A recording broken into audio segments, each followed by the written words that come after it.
Hello guys, welcome to 5 minute school English class. I hope you all are doing very well.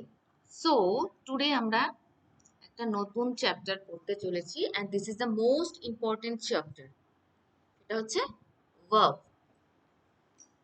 তাহলে আমরা আর বেশি কথা না বাড়িয়ে ভাবটা নিয়ে আলোচনা শুরু করি আর আশা করছি তোমরা সবাই আমাকে ভালো ক্লিয়ারলি শুনতে পাচ্ছ।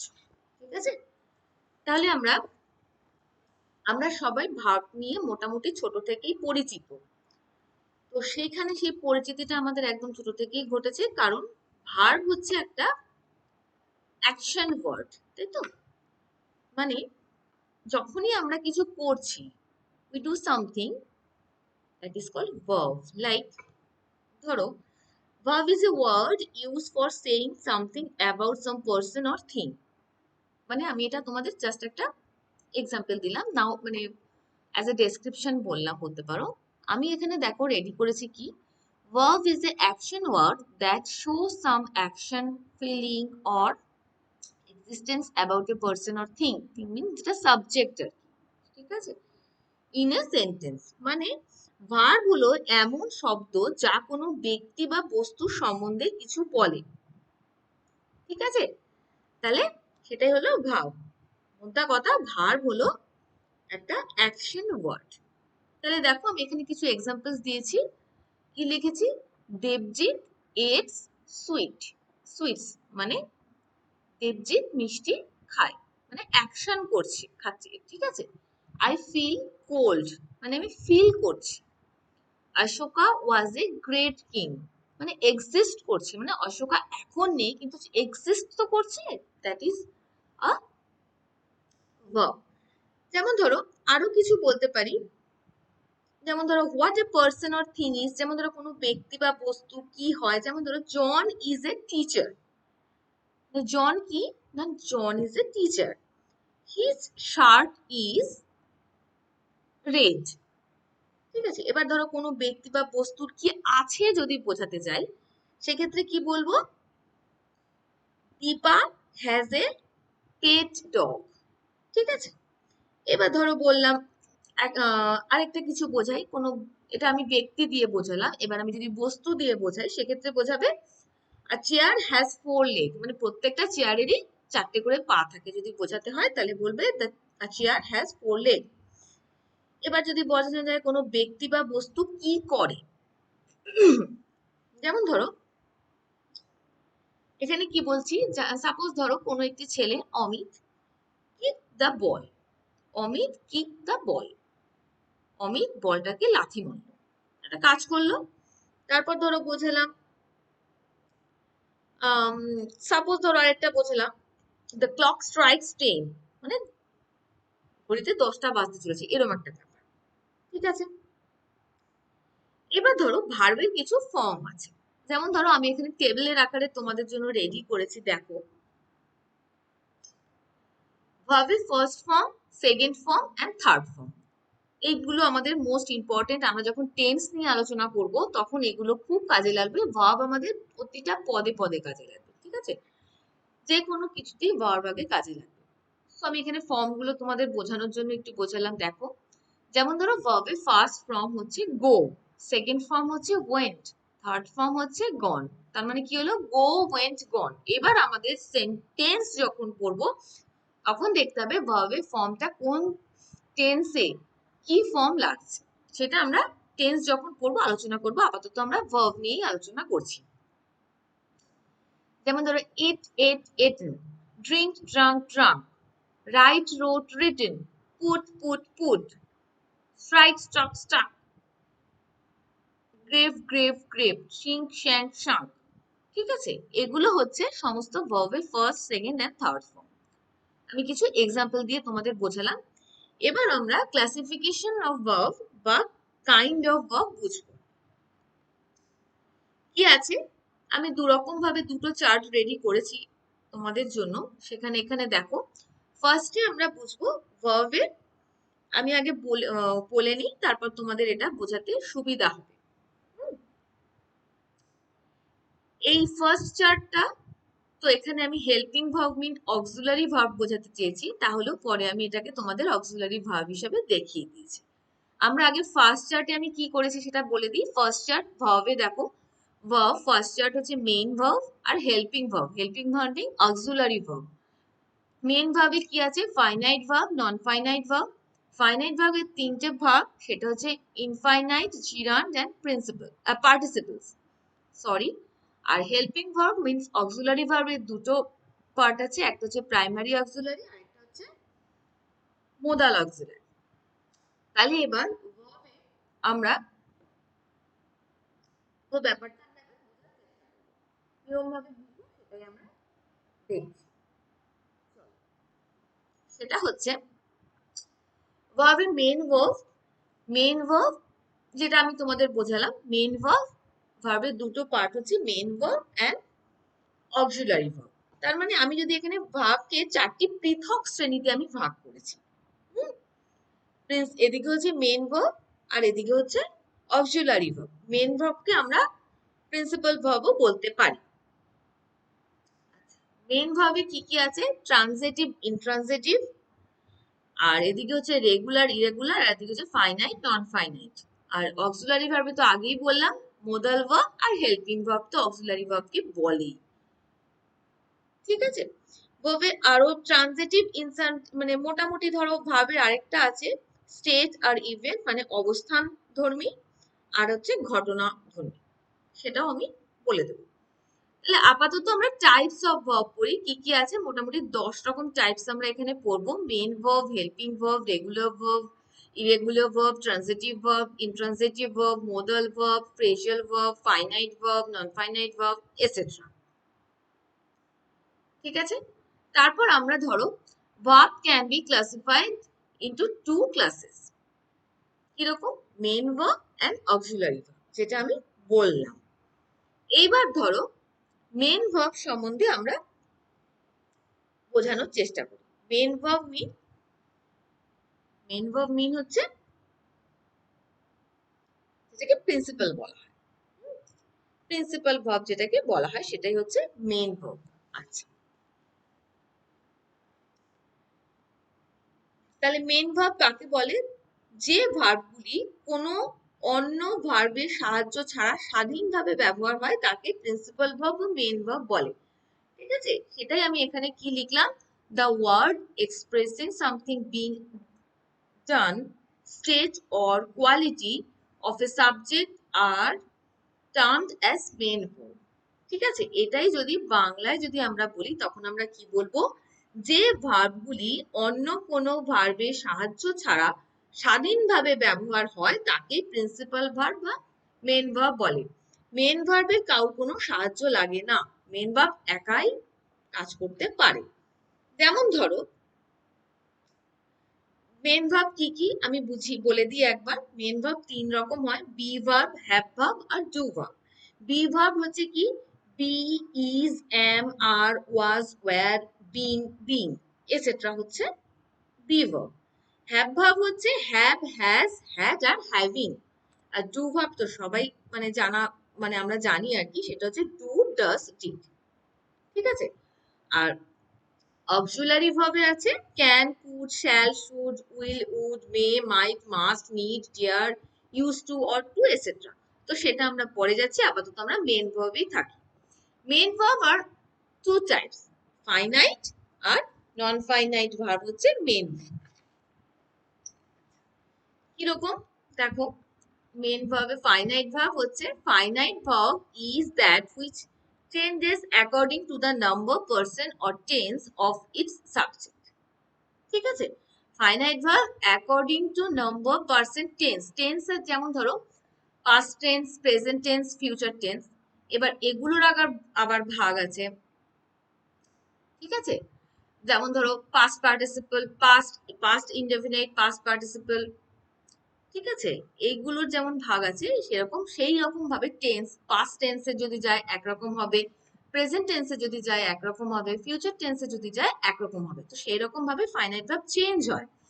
কিরকম বললো? Finite verb is which change according to the number, person or tense of its subject. সাবজেক্টের টেন্স নাম্বার হিসেবে ফাইনাইট ভার্ব অলওয়েজ চেঞ্জ হয়। যেমন ধরো এখানে আমি একটা এক্সাম্পল দিয়েছি, a finite verb has a subject and shows tense. কিরকম?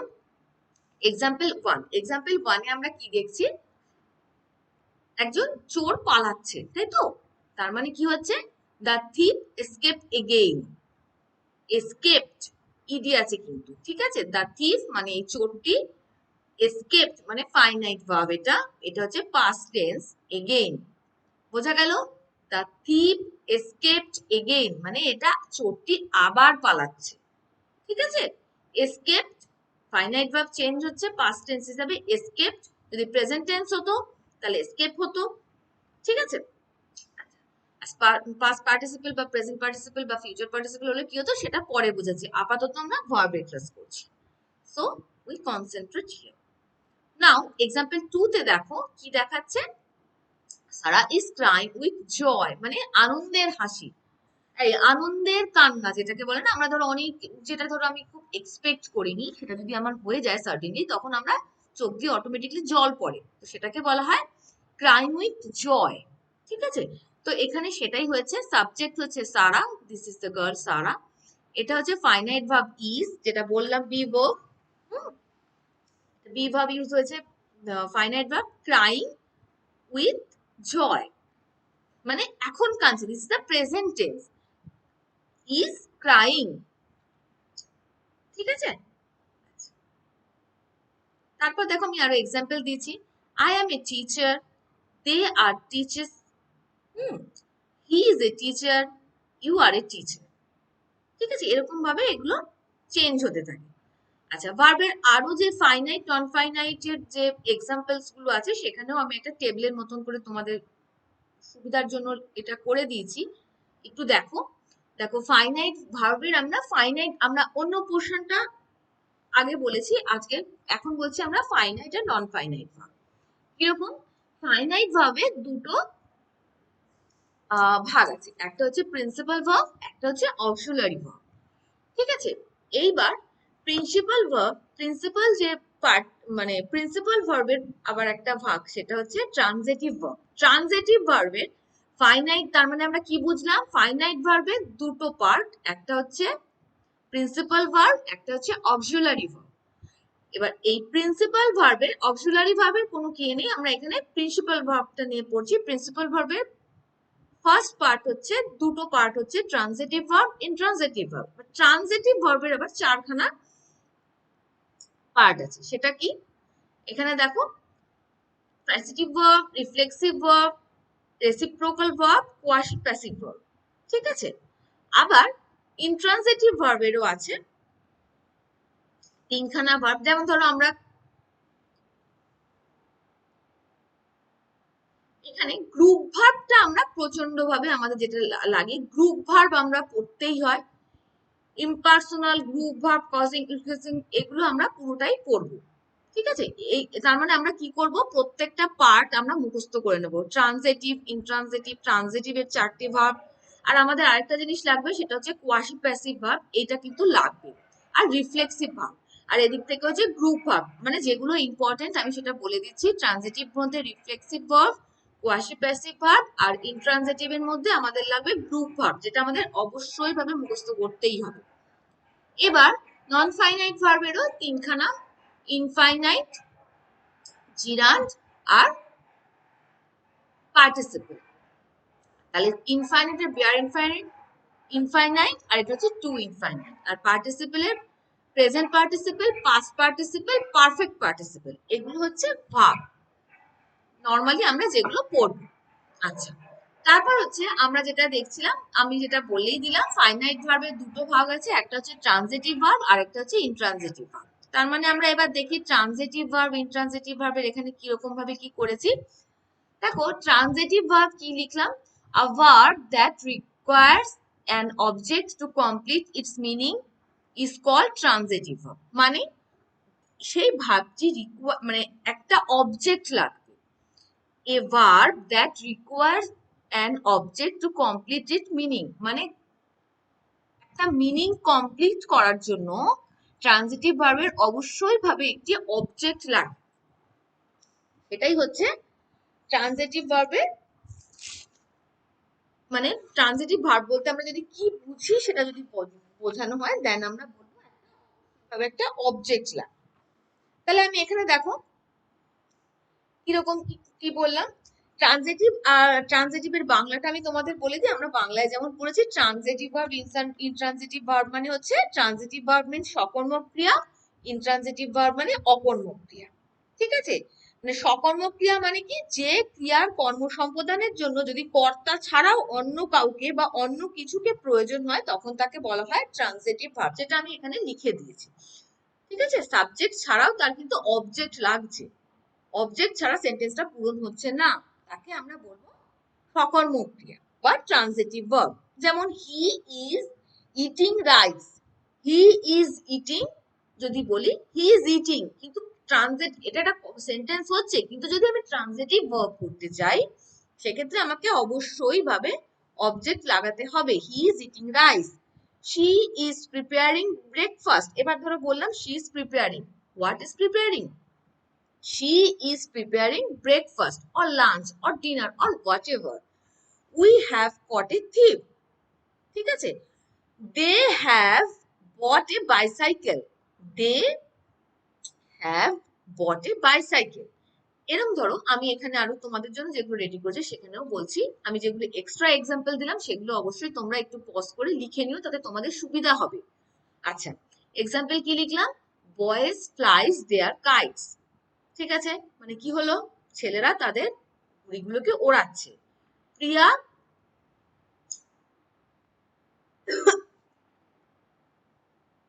লাফ at the Joker, sorry, look into the book, he is talking about the movie.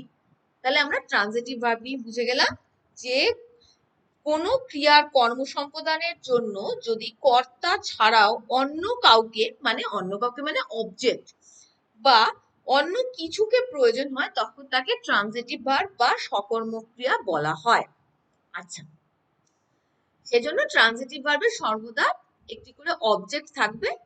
এবার এটারই ডিফারেন্স হচ্ছে ইনট্রানজিটিভ মানে অকর্মক ক্রিয়া, ট্রানজিটিভ ভার্বে যদি তোমাদের যদি বলা হয় যে ট্রানজিটিভ ভার্বে আর ইনট্রানজিটিভ ভার্বের difference, what is the difference between transitive verb and intransitive verb, তখন আমরা কি বলবো?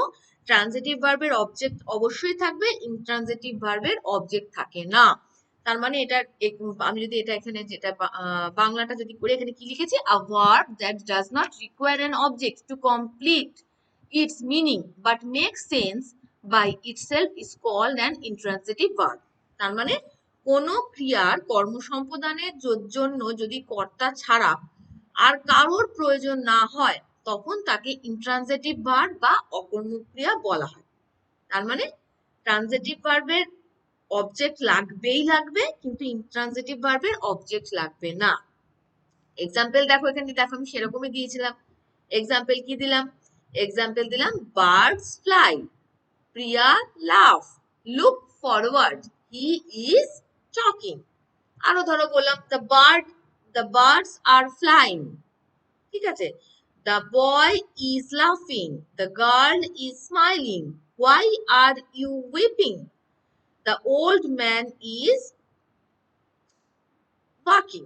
ঠিক আছে, এরকম হচ্ছে ট্রানজিটিভ আর ইনট্রানজিটিভ ভার্ব। তার মানে আমরা কি বলবো? Transitive verb need an object to complete their meaning and intransitive verb need no object to complete their meaning. হয়ে গেল? আচ্ছা আচ্ছা, আরেকটা জিনিস তোমাদের আমি এক্সট্রা একটা ইনফরমেশন দিই, সেটা হচ্ছে হোয়াট ইজ অ্যান অবজেক্ট।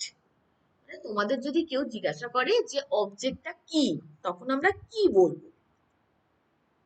মানে আমরা কি বলবো, মানে আমি এটা বলে দিচ্ছি এক্সট্রা ইনফরমেশন হিসেবে, তোমরা অবশ্যই ভাবে এটা লিখে নিও, নোট ডাউন করে নিও, তাতে তোমাদেরই সুবিধা হবে। সেটা হচ্ছে ক্রিয়াকে কাকে বা কি দিয়ে মানে ভার্বকে হুম বা হোয়াট দিয়ে প্রশ্ন করলে যে উত্তর পাই তাকেই বলা হয় অবজেক্ট বা কর্ম। বোঝা গেল? ক্রিয়াকে বা ভার্বকে, ক্রিয়াটাই ভার্ব, ক্রিয়াকে কাকে বা কি দিয়ে মানে ভার্বকে হুম বা হোয়াট দিয়ে প্রশ্ন করলে যে উত্তর পাই তাকে বলা হয় অবজেক্ট বা কর্ম। হলো? আমি আরেকটা কথা বলি, সিঙ্গেল অবজেক্ট একটা এক্সাম্পল দিয়ে দিই, সেটা হচ্ছে আই ওয়ান্ট এ বুক। হলো? হি গট এ লেটার, এটা হলো সিঙ্গেল অবজেক্ট। হলো? এবার হচ্ছে ডবল অবজেক্টের যদি কিছু, আবার কিছু কিছু সেন্টেন্স আছে যেগুলোতে ডবল অবজেক্ট আছে, সেটা কি? সেটা হচ্ছে হার, ঠিক আছে, her father gave me a book. এখানে কি হলো, মি হচ্ছে একটা অবজেক্ট আর এ বুক হচ্ছে ডাইরেক্ট অবজেক্ট। সরি, এখানে হলো double object, her father give me a book. Me হচ্ছে একটা অবজেক্ট, ইনডাইরেক্ট অবজেক্ট হচ্ছে মি, আর ডাইরেক্ট অবজেক্ট হচ্ছে আ বুক। হলো? তাহলে আমরা এবার নন ফাইনাইট ভার্ব নিয়ে আলোচনা করব। তাহলে নন ফাইনাইট ভার্ব নিয়ে আলোচনা করার সময় আমরা কি বুঝবো? What is a non finite? এখানে কি লিখেছি? A non-finite verb is that which is not limited and does not change according to the number, person and tense of its subject. A non-finite verb is a verb that does not show tense. ঠিক আছে? তাহলে এটাকেই যদি আমি বলি, non finite ভার্বকে অনেকে infinite ভার্বও বলে বা ইনফিনিটিভও বলা হয়। যেমন ধরো, নন ফাইনাইট ভার্ব মানে মানে আমরা বাংলায় যেমন পড়েছি সমাপিকা ক্রিয়া, অসমাপিকা ক্রিয়া, ফাইনাইট ভার্ব হচ্ছে অসমাপিকা ক্রিয়া, নন ফাইনাইট ভার্ব হচ্ছে অসমাপিকা ক্রিয়া। তাহলে অসমাপিকা ক্রিয়া মানে বলতে আমরা কি বুঝবো, যদি সেটা বলা হয় তখন আমরা বলবো যে নন ফাইনাইট ভার্বে কোনো ফাইনাইট ভার্বের মতো সাবজেক্ট এর পার্সেন্ট বা নাম্বার দ্বারা সীমাবদ্ধ থাকে না, তাই তাকে নন ফাইনাইট বা ইনফাইনাইট বা ইনফিনিটিভ ভার্ব বলে। হলো? এবার তাহলে কিছু এক্সাম্পল দিই, যেমন I look a blooming flower, he looks a blooming flower, they like, I like, sorry very sorry, I like a blooming flower, he likes a blooming flower, they like a blooming flower, she likes a blooming flower. অবশ্যই চেঞ্জটা কিন্তু তোমরা দেখবে, I like হচ্ছে, he likes হচ্ছে, তার মানে আমরা কি হচ্ছে, আমরা কিন্তু first person, second person, third পার্সনের সাথে যেমন ধরো এস বা ইএস যোগ হয়, এটা কিন্তু আমাদের জানতেই হবে। ঠিক আছে? First person, second person, third পার্সনের সাথে যে এস বা ইএস যোগ হয় সেটা আমাদের সিঙ্গুলার প্লুরাল, এগুলো কিন্তু আমাদের জানতে হবে, যেগুলো আমি ক্লাস আগে করিয়েছি। অবশ্যই ক্লাসটা দেখে নিও আর অবশ্যই ক্লাসটা শেয়ার করো। যাই হোক, এটা কিন্তু দেখবে আই লাইক হচ্ছে, আই কখনো লাইকস বলছি না, কিন্তু I like, he likes, they like, she likes. তো তারপর এবার ধরো আমি একটা এক্সাম্পল দিই, Bimal does not like to go to school. তার মানে এখানে কি হচ্ছে, নন ফাইনাইট ভার্বের ফাইনাইট ভার্বের মতন কোনো সাবজেক্ট এর পার্সন অর নাম্বার দ্বারা সীমাবদ্ধ নয়। ফাইনাইট ভার্বের যেমন সীমাবদ্ধতা একটা থেকে থাকে, সেখানে নন ফাইনাইট ভার্বে কিন্তু কোনো সীমাবদ্ধতা থাকে না। লাইক, সেটাই কি, Bimal does not like to go to school, the mangoes are sweet to taste, এটাই হচ্ছে ফাইনাইট ভার্ব। আর এটা যদি ধরো the mangoes are sweet to taste, এটা হচ্ছে ইনফাইনাইট ভার্ব। এবার যদি ফাইনাইট ভার্বে করি তাহলে কি বলবো, দ্য ম্যাঙ্গোজ টেস্ট সুইট। এগুলো কিন্তু চেঞ্জেস হয়। ঠিক আছে? এগুলো অনেক সময় কোনটা ধরো এরর কারেকশন, স্পটিং এরর এগুলো আসে। আমি একটা এক্সাম্পল তোমাদের দিচ্ছি। সাপোজ ধরো finite verb, non finite verb, ফার্স্টে আমি ফাইনাইট ভার্ব বলবো, তারপরে আমি নন ফাইনাইট ভার্ব বা ইনফাইনাইট ভার্ব বলবো। আচ্ছা, ফাইনাইট ভার্বে ধরো বললাম বিমল গোস টু স্কুল, হলো, একটা সীমাবদ্ধতা রয়েছে। ইনফাইনাইট বা নন ফাইনাইট ভাবে বলবো Bimal does not like to go to school, হলো। ফাইনাইট ভাবে এবার ধরো বললাম দ্য ম্যাঙ্গোস টেস্ট সুইট। ঠিক আছে? ইনফাইনাইট বা নন ফাইনাইট ভাবে বলবো the mangoes are sweet to taste. বুঝতে পারছো চেঞ্জেসটা কোন জায়গাটায় হচ্ছে? এবার ধরো ফাইনাইট ভাবে আমি বললাম she attended 4 meetings। ঠিক আছে? she attended 4 meetings। এবার নন ফাইনাইট ভাবে বলবো she had 4 meetings to attend it. She had 4 meetings to attend it. এটাই হচ্ছে নন ফাইনাইট আর ফাইনাইট ভার্বের ডিফারেন্স। আচ্ছা, এখানে একটা চার্ট বানিয়েছি যেটা আমি তোমাদের আগেই বললাম। Non finite infinitive, gerund, participle, bare infinitive, to infinitive. Gerund হচ্ছে ভার্ব প্লাস আইএনজি, এটা হচ্ছে নাউন। এটা কিন্তু আমরা কিন্তু নাউন হিসেবে আমরা সেন্টেন্সের স্টাইল করে লেখার জন্য আমরা জিরান্ড দিয়ে স্টার্ট করি, মানে নাউন দিয়ে। Bhawal noun, Bhawal noun is means জিরান্ড। Verb plus ING is equal two noun. ইংরেজিতে যদি আমি স্টাইল করে লিখতে যাই বা মডার্ন ইংলিশ লিখতে গেলে জিরান্ড দিয়ে স্টার্ট করলে সুন্দর লাগে শুনতে, তো সেটাই। এবার পার্টিসিপল কি আছে? Present participle, past participle, perfect participle. এগুলো আমরা পড়বো আগে আস্তে আস্তে। এখানে কি আছে? দেয়ার আর 3 types of non finite verb, যেটা আমি তোমাদের এখানে চার্ট করে বলে দিলাম, সেটাতে তোমাদের বুঝতে সুবিধা হবে। তো এটাই এখানে আমি লিখে দিয়েছি। আচ্ছা, এবার আমরা দেখবো জিরান্ড। তো আগে আমি যেটুকুনি বলে দিলাম সেটুকু তো আশা করি তোমরা একটু দেখবে। আর জিরান্ডটা আমি আস্তে আস্তে একটু পড়াই, পরে আমি আরো ডেসক্রাইব করবো। সেটা হচ্ছে জিরান্ড that is form of verb which end in ing and acts like noun and can serve as subject or object of sentence। তার মানে আমরা কি বুঝলাম? জিরান্ড মানে হচ্ছে verb plus I N G and acts like noun। ঠিক আছে? জিরান্ড ইজ এ ভাওয়াল নাউন। তার মানে আমরা এটা বলতেই পারি জিরান্ড হচ্ছে ভাওয়াল নাউন। এবার ধরো আমি একটা কি করে বোঝাই জিরান্ডটা, যে বোঝাবো, জিরান্ড সবসময় মোদ্দা কথা জিরান্ড নাউনের আগে ইউজ, মানে সেন্টেন্সেস ফার্স্টে ইউজ হয়। যেমন ধরো আমি একটা ট্রান্সলেশনই বলছি, দেখতে পেলেই বিশ্বাস হয়। তো দেখতে পেলেই বিশ্বাস হয়, তাই তো? আমি ধর একটা মুখের কথা বলে দিলাম, তুমি সেটা বিশ্বাস করলে না, বলছে না ম্যাডাম এটা তো হতে পারে না। তখন তার মানে আমি তার পরিপ্রেক্ষিতে বললাম হ্যাঁ দেখতে পেলেই বিশ্বাস হয়, এটা একটা কথা বললাম। এটাকে যদি আমি ট্রান্সলেশন করি ইউজিং জিরান্ড, তখন আমরা কি বলবো? Seeing is believing. বুঝলে? আচ্ছা, আরেকটা ভালো এক্সাম্পল তোমাদের দিই।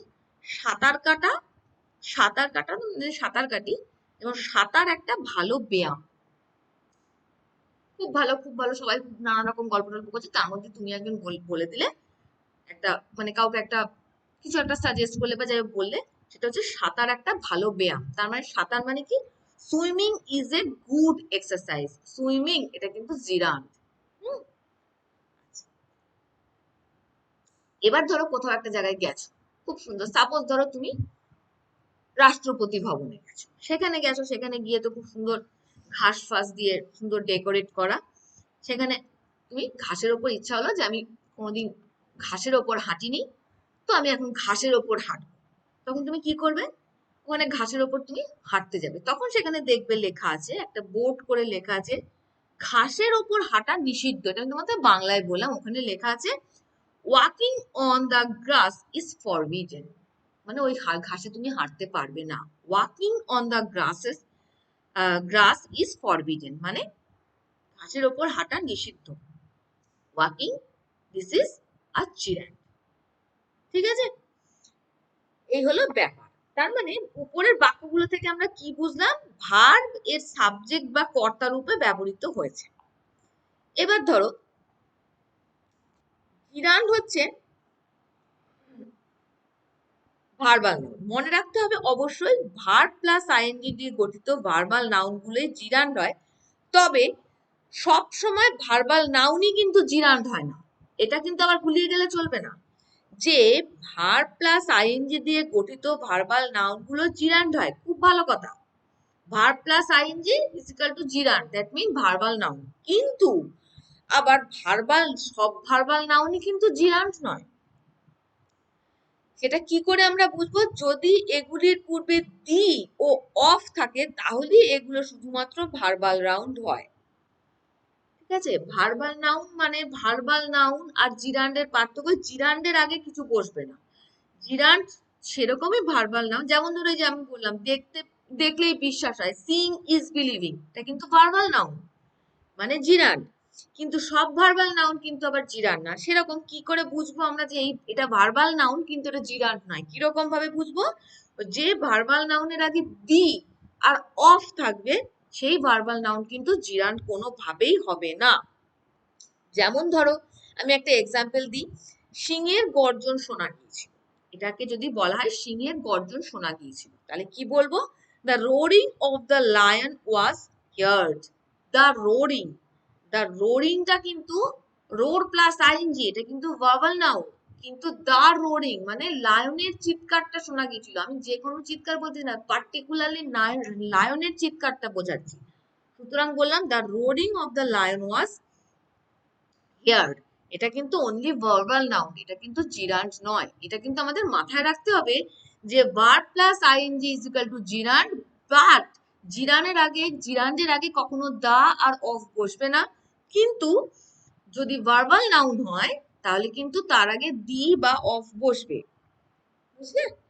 এটা আমাদের অবশ্যই ভাবে জিরান্ডের ক্ষেত্রে মনে রাখতে হবে, কোনোভাবেই যেন এটা মানে মিস্টেক না হয়।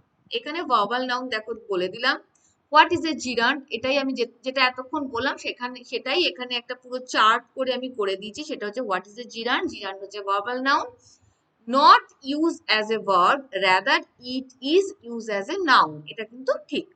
Form base verb plus ING, যেটা আগে বললাম। Uses of gerund, gerund as a subject or object দুটোভাবে ইউজ হতে পারে। Gerund after preposition fixed expression হবে, gerund after noun plus of. ঠিক আছে? আর জিরান্ড মানে ভার্বাল নাউন, জিরান্ড মানে ভার্বাল নাউন, কিন্তু ভার্বাল নাউন মানে জিরান্ড নয়। এটা অবশ্যই ভাবে আমাদের মাথায় রাখতে হবে।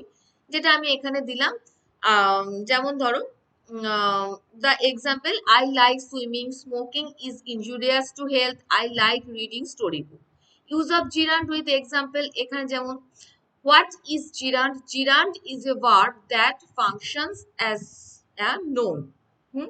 কি হলো? recognition of gerund কিরকম হলো? based from plus ing gerund, এখানে যেমন যেগুলো আমি বললাম আর কি সেগুলোই এখানে লিখে দিয়েছি as a table.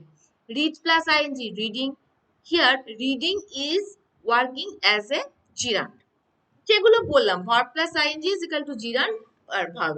আর এখানে use of gerund, gerund used as a subject in a sentence or phrase, gerund used as an object in sentence, gerund used after preposition, gerund used after common expression, gerund used after another verb. এগুলো কিন্তু জিরান্ডের use. আচ্ছা, এবার আমরা দেখব,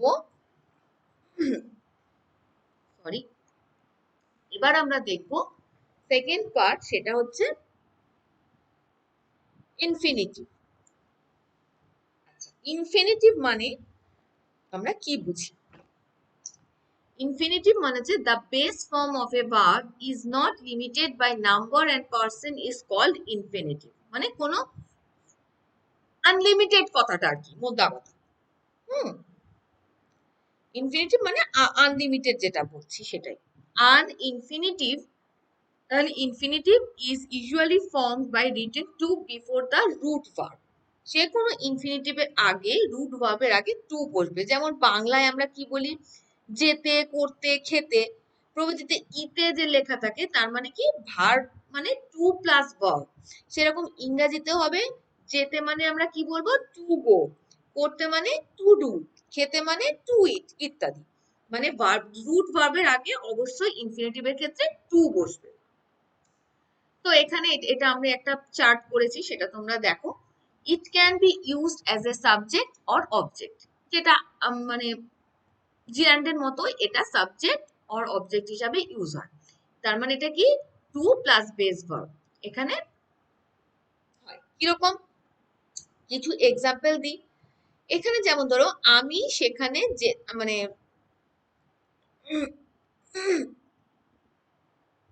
সেখানে আমার ধরো কোথাও একটা যাওয়ার খুব ইচ্ছা। এবার আমি বললাম আমি সেখানে যে আমার ওখানে যাওয়ার ইচ্ছা আছে, তার মানে আমি এখানে কি বলবো? আই উইশ টু গো দেয়ার। মানে এটা কিন্তু আমি এখানে আই উইশ টু গো দেয়ার মানে টু গো দেয়ার, মানে এটা ইনফিনিটিভ ইউজ করলাম। এবার ধরো বললাম যে ধরো বললাম রহিম গল্পের বই পড়তে ভালোবাসে, তাহলে আমি কি বলবো?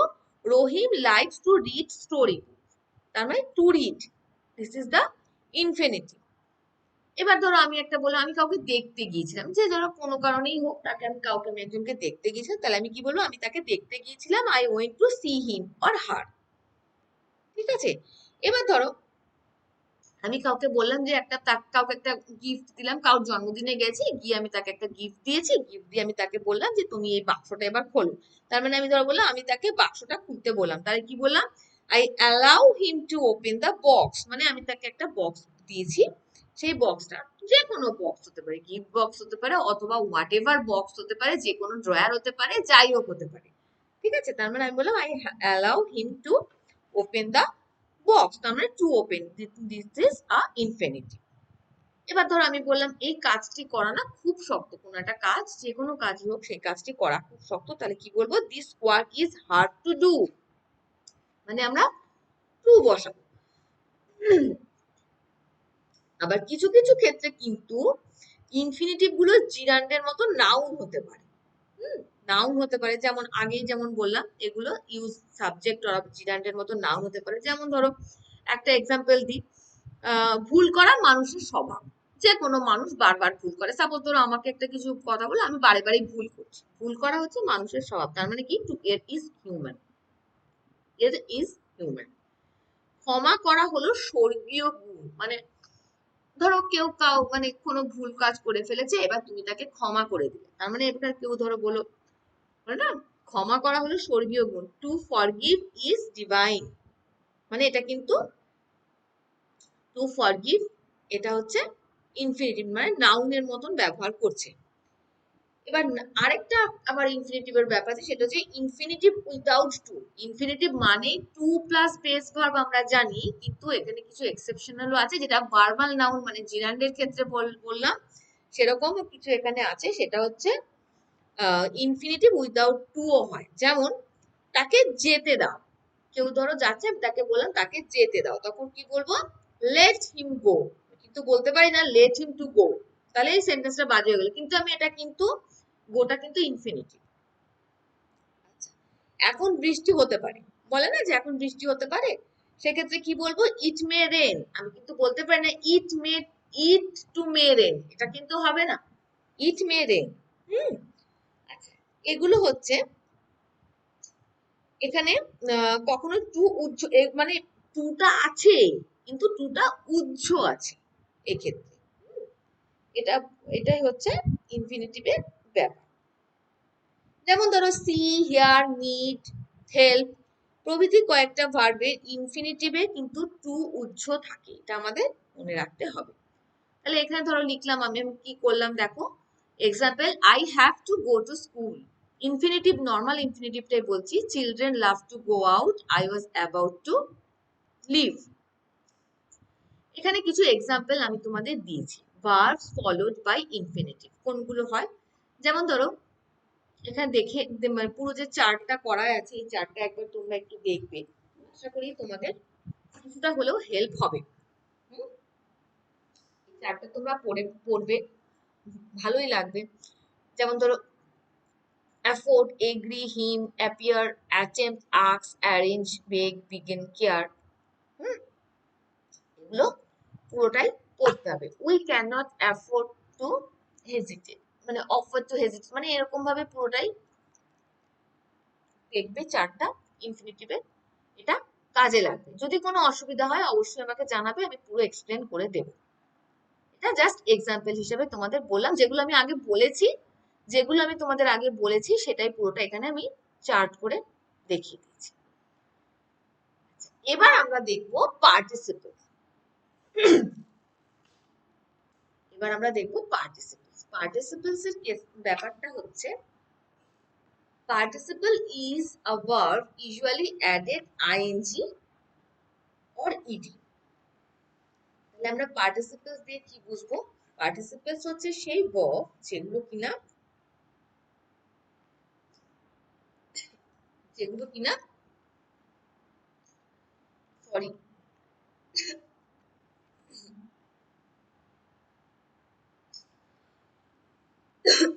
পার্টিসিপল হচ্ছে সেইগুলোই ভার্ব যেগুলো কিনা usually added ING R E D হয়।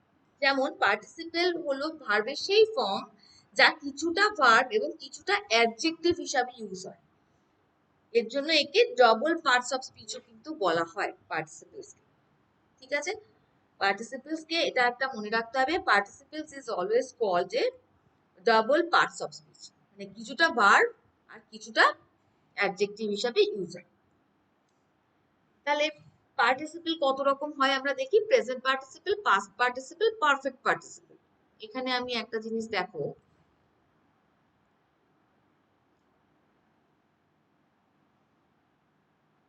দা পার্টিসিপলের একটা লিস্ট করে দিয়েছি। এটা হচ্ছে the window were cracked by the vendors. তার মানে ওয়্যারটা হচ্ছে auxiliary verb form of to be, আর ক্র্যাকড হচ্ছে main verb ending with ED. The window was broken on Thursday, এটা হচ্ছে auxiliary verb form to be, broken হচ্ছে main verb ending with EN. ঠিক আছে, আর তারপরটা that coin was lost many years ago was হচ্ছে auxiliary verb from of to be, R lost হচ্ছে main verb irregular verb কিন্তু এটা। তার মানে এবার আমরা আগে আরো দেখছি, তো সেটা হচ্ছে পাস্ট পার্টিসিপেলের আমরা চারটা, এখানে পুরোটাই আমি পুরোটা বুঝিয়ে দিয়েছি। সেটা হচ্ছে প্রেজেন্ট পার্টিসিপল হচ্ছে ভার্ব প্লাস আইএনজি, যেমন ধরো ওয়াকিং, ডান্সিং, সিং। ঠিক আছে, এগুলো হচ্ছে present participle, running, blooming, qualifying, এগুলো। পাস্ট পার্টিসিপল হচ্ছে ভি3, ভি3, ভি3 মানে আমরা কি বুঝবো, ওয়াকড, মানে verb plus E D, danced, etcetera সম্বন্ধে আমরা বুঝবো পাস্ট পার্টিসিপল। মানে ধরো আগে ধরো আমরা, আর পারফেক্ট পার্টিসিপল হ্যাভিং প্লাস ভি3। তার মানে এবার কিছু একটা এক্সাম্পল আমরা দিই। তাহলে প্রেজেন্ট পার্টিসিপলটা কি হচ্ছে, can qualify a noun, present participle always qualify a noun. বোঝা গেল? এবার ধরো আমি একটা এক্সাম্পল দিই, এক্সাম্পল ধরো, don't try to get into a running train. Don't try to get into a running train মানে চলন্ত ট্রেনে ওঠার চেষ্টাটা করো না। Don't try to get into a running train, এটা হলো মানে কোয়ালিফাইং এ নাউন, মানে প্রেজেন্ট পার্টিসিপলের তোমাদের আমি এটা এক্সাম্পল দিলাম। এইবার ধরো উপরের যে সমস্ত, মানে তোমাদের যে আগের যে উদাহরণগুলো দেখালাম, এখানে যেটা বলছি সেখানে হচ্ছে সমস্ত পার্টিসিপেলের শেষে আইএনজি বসছে, মানে ঘটমান কোনো কাজকে বোঝাচ্ছে, তাই এগুলোকে কিন্তু প্রেজেন্ট পার্টিসিপেল বলছে, মানে ঘটমান কাজ। আর পাস্ট পার্টিসিপেল হচ্ছে, পাস্ট পার্টিসিপেল হচ্ছে এমন ধরনের যার পার্টিসিপেল যার কোনো কাজ সম্পন্ন হয়ে গেছে, তাকে আমরা বলবো পাস্ট পার্টিসিপেল। প্রেজেন্ট পার্টিসিপেল মানে ঘটমান কোনো কাজ, পাস্ট পার্টিসিপেল মানে হচ্ছে কাজটা হয়ে গেছে। মানে ধরো আমি একটা এক্সাম্পল দিই তোমাদের, একটা ভি3 এক্সাম্পল দিই, ধরো ইট ইজ অলরেডি, না এটা বললে তোমরা ঠিক বুঝতে পারবে না, আমি এটা ভালো একটা এক্সাম্পল দিই, দাঁড়াও আপাতত মাথায় আসছে না, এটা হলো মোটা কথা। হ্যাঁ, এটা ধরো বলি,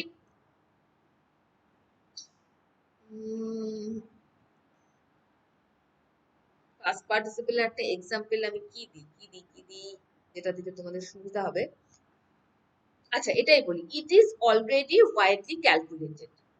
it is already widely calculated মানে এটা কাজটা হয়ে গেছে, মানে it is already done, already calculated, তাই তো, এটা পাস্ট পার্টিসিপল হয়ে গেল।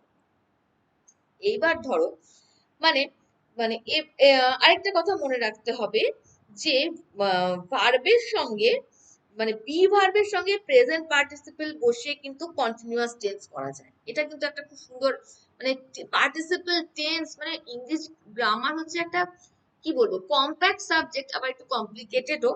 এটা কিন্তু একটু মনে রাখবে, এটা আমার হঠাৎ করে মাথায় আসলো আমি তাই বলে দিলাম। সেটা হচ্ছে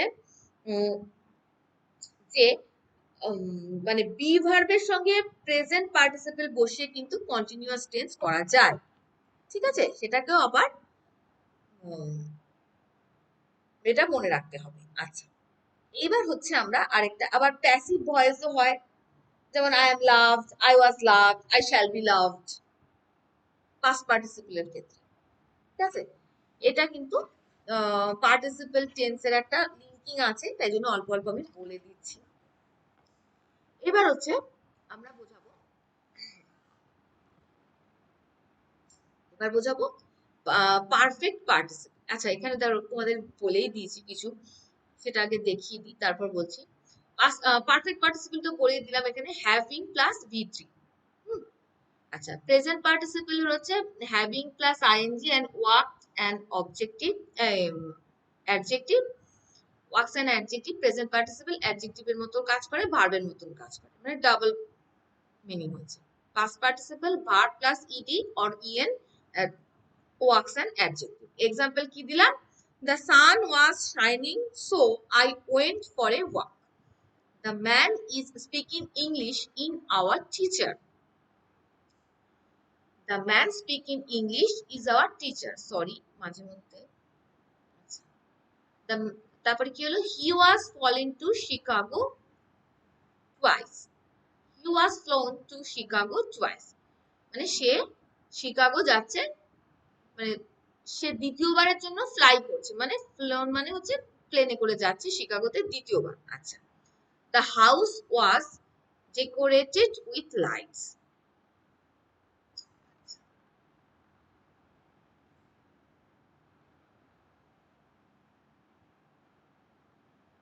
তাহলে হলো পার্টিসিপেলের ব্যাপারটা। এবার আমরা দেখবো ভার্বের সেকেন্ড পার্ট, সেটা হচ্ছে auxiliary verb.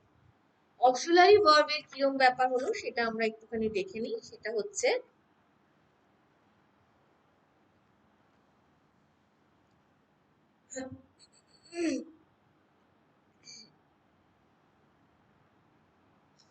auxiliary are those that help the main verb in the formation of tense. It is also called helping verb, যেটা আমি আগে তোমাদের বলেছিলাম। এটার এক্সাম্পলও আমি বলে দিয়েছিলাম, সেটা হচ্ছে কি, primary auxiliary, modal auxiliary. Primary auxiliary হচ্ছে be verb am, is, are, was, were. Do verb do, did, done, does. Have verb হচ্ছে হ্যাজ, হ্যাভ, হ্যাড। আর মোডাল হচ্ছে can, could, may, might, shall, should, will, would, must. আর semi modal হচ্ছে need, dare, use to, ought to, caught to, etcetera. তাহলে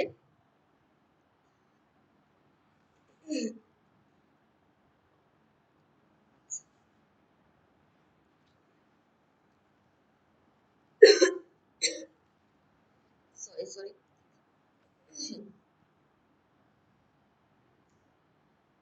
have এর একটা জিনিস, যেমন ধরো বি ভার্বের একটা জিনিস আমি বুঝি। বি ভার্ব কখন হচ্ছে, বি ভার্ব হচ্ছে টু বি প্রিন্সিপাল ভার্ব হিসেবেও কিন্তু কাজ হয়। বি ভার্ব প্রিন্সিপাল ভার্ব হিসেবেও কাজ হয়, যেমন আমি ভালো আছি, আই এম ওয়েল। সে বাড়িতে আছে, হি ইজ অ্যাট হোম। তুমি এখানে আছো, ইউ আর হিয়ার। এগুলো হচ্ছে বি ভার্বের এক্সাম্পল। এবার যদি আমি হ্যাভ ভার্বের দিই, হ্যাভ ভার্বের হচ্ছে পারফেক্ট টেন্স বোঝাতে, প্যাসিভ ভয়েস বোঝাতে এবং নমিনেটিভ অ্যাবসোলিউট বোঝাতে অক্সিলারি হ্যাভ ভার্ব ইউজ করা হয়। এক্সাম্পল দিই, I have done the work, মানে এটা হচ্ছে প্রেজেন্ট পারফেক্ট টেন্স। হলো, I have done the work.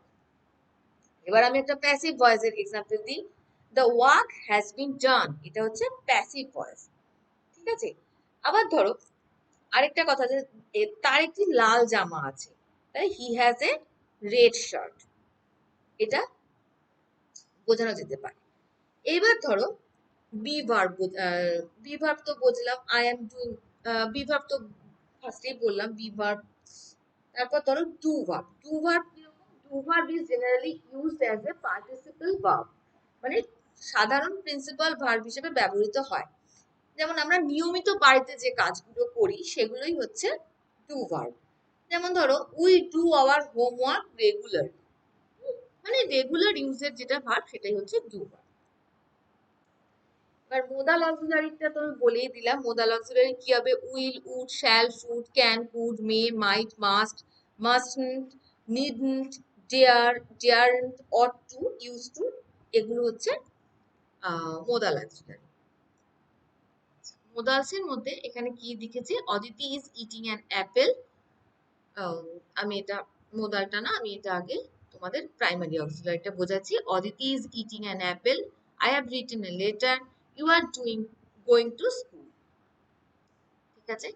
R auxiliary verb are two types, primary auxiliary মানে হেল্পিং ভার্ব আর মোডাল অক্সিলারি, এটা বললাম।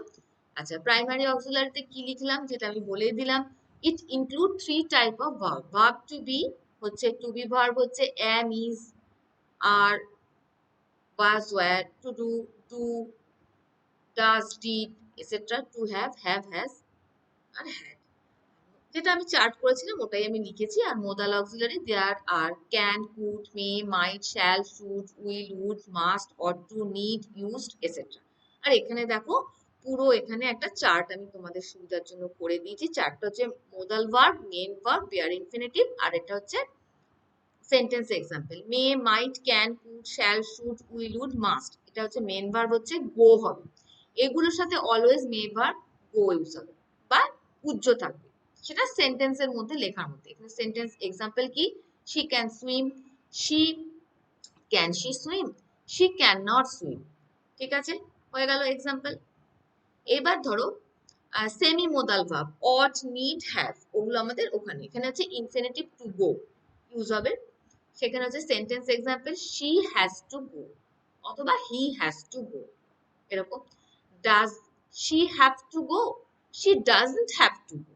এটা হলো আমাদের এক্সাম্পল। এই চারটা কিন্তু খুব ভালো করে মনে রাখতে হবে, অবশ্যই অবশ্যই ভাবে। নেক্সটে দেখো পুরো একটা চার্ট বানিয়ে দিয়েছি তোমাদের সুবিধার জন্য, মিনিং ধরে ধরে। ক্যান আর কুড মানে এবিলিটি, যখন একটা এবিলিটি বোঝানো হবে, এবিলিটি মানে সামর্থ্য যখন বোঝানো হবে। ক্যান, কুড মানে এবিলিটি মানে হচ্ছে সামর্থ্য, সামর্থ্য। আর এবিলিটি মানে হচ্ছে আরেক জায়গায় হচ্ছে পারমিশনও বোঝাচ্ছে। সেখানে কি করেছি, birds can fly, I can swim. Permission কি হচ্ছে, yes you can go the cinema. কারোর কাছ থেকে পারমিশন চেয়েছো, সাপোজ ধরো তুমি তোমার প্যারেন্টস এর কাছ থেকে অথবা টিচারের কাছ থেকে পারমিশন চেয়েছো, তখন সে তোমাকে পারমিশন দিল, yes you can go to the cinema. She could come if you let me know earlier. আচ্ছা, মে মাইট, মে মাইট মানে হচ্ছে, মে মাইট মানে হচ্ছে আমরা কি কি বোঝাবো, পারমিশনও বোঝাবো আর পসিবিলিটি। পসিবিলিটি মানে হচ্ছে সম্ভাবনা, পারমিশন অথবা সাজেশন মানে হচ্ছে মেয়ের ক্ষেত্রে আমরা পারমিশন বোঝাবো আর অনুমতি, আর প্রেয়ার মানে প্রার্থনা বা ইচ্ছাও আমরা বোঝাবো, আর মাইটের ক্ষেত্রে সাজেশন বোঝাবো। লাইক এখানে আমি কি বললাম, you may start your work, you may start your work now, it may rain tomorrow, she might be sick. She might be sick যখন বোঝালো, এটা কিন্তু সম্ভাবনা মানে পসিবিলিটি বোঝালো। মাইট মিনস পসিবিলিটি বোঝালো এখানে। এখানে আমরা বুঝলাম। আচ্ছা, শ্যাল, শুড, অট টু। আচ্ছা, শ্যাল, শুড, অট টু মানে, অট টু মানে হচ্ছে নৈতিক বাধ্যকতা বোঝায় অথবা প্রস্তাব বোঝায়। এক্ষেত্রে শ্যাল শুড মানে, শ্যাল মানে জিজ্ঞাসা করা বোঝায়, আর শুড মানেও প্রস্তাব বোঝানো হয়। কিরকম হলো, শ্যাল শুড মানে হচ্ছে এখানে ফিউচার অ্যাকশন, যেমন রেসপন্সিবিলিটি বোঝালাম সেরকমই বোঝাবে এখানে। আরেকটা বোঝায় নৈতিক বাধ্যকতাও বোঝানো যায়। যাই হোক, এখানে কি, we shall come again next time. Hmm, আচ্ছা, ফিউচারে আমরা কখনো আসবো ঘুরে, সেটাই বোঝাতে চাইলো। আর অর্থতে এখানে কি বুঝলাম, শ্যালের রেসপন্সিবিলিটি দিয়ে কি বুঝলাম, they should bring their text book to school, মানে স্কুলে যাবে বই ছাড়া সেটা তো সম্ভব না, they should bring their text books to school. তারপরে কি বুঝলাম, you ought to ask for her permission, মানে রেসপন্সিবিলিটি বা প্রস্তাবনা যেটা বুঝলাম। আচ্ছা, উইল উড মানে জিজ্ঞাসা বোঝানো যায়, আস্কিং বা রিকোয়েস্টিং মানে অনুগ্রহ মানে ফিউচার অ্যাকশন। এখানে হচ্ছে ইমাজিনেশন, ইমাজিনেশন যখন তুমি ধরো কোনো স্বপ্ন দেখো বা ইমাজিন করো, সেক্ষেত্রে কিন্তু উড ইউজ হবে। যাই হোক, আমরা এটা ফিউচার অ্যাকশনটা কি বলি, he will join our team next year. He will join our team next year, say next year আমাদের টিমটা জয়েন করবে। সেক্ষেত্রে আমরা এর সাথে কিন্তু উইলই হবে। আর ইমাজিনেশন, আমি ধরো কোনো একটা ইমাজিন করছি, কিরকম, I would call sure if I remember her number, মানে আমি এটা ইমাজিন করছি। আচ্ছা, মাস্ট আর হ্যাভ টু, মাস্ট মানে হচ্ছে আমরা মাস্ট যখনই বোঝাই তখনই কি বলবো, সার্টেনিটি বা সার্টেনিটি মানে হচ্ছে নিশ্চয়তা। আর অব্লিগেশন মানে হচ্ছে বাধ্যতা। মাস্ট এখানে কি লিখেছি, নেসেসিটি মানে যেটা সার্টেনিটি, হিউম্যান মাস্ট ইট, না খেয়ে তো মানুষ বাঁচে না, সেক্ষেত্রে হিউম্যান মাস্ট ইট। আর অব্লিগেশন মানে বাধ্যকতা। এখানে আমি একটা এক্সাম্পল তোমাদের বলতে পারি, ইউ মাস্ট ডু দিস, মানে ইউ মাস্ট ডু দিস, তোমরা এটা পুরোটাই পড়বে, ভালো করে পড়বে, তাহলে তোমাদের সুবিধা হবে। তার মানে কি বলে এখানে কি যে we must hand in our we must hand in our homework on time, মানে আমরা যখন হোমওয়ার্কটা টিচারের কাছে জয়েন মানে দিই অন টাইমে দেওয়াটা আমাদের খুবই দরকার। তাহলে আজকের ক্লাসে আমরা যেটুকুনি পড়লাম, আমি চেষ্টা করছি তোমাদের বোঝানোর জন্য, আশা করছি তোমরা বুঝতে পারছো। যদি কোনো রকম অসুবিধা হয় অবশ্যই ভিডিওটার নিচে কমেন্ট করবে। আর আজকের জন্য till then tata, good luck and take care of yourself.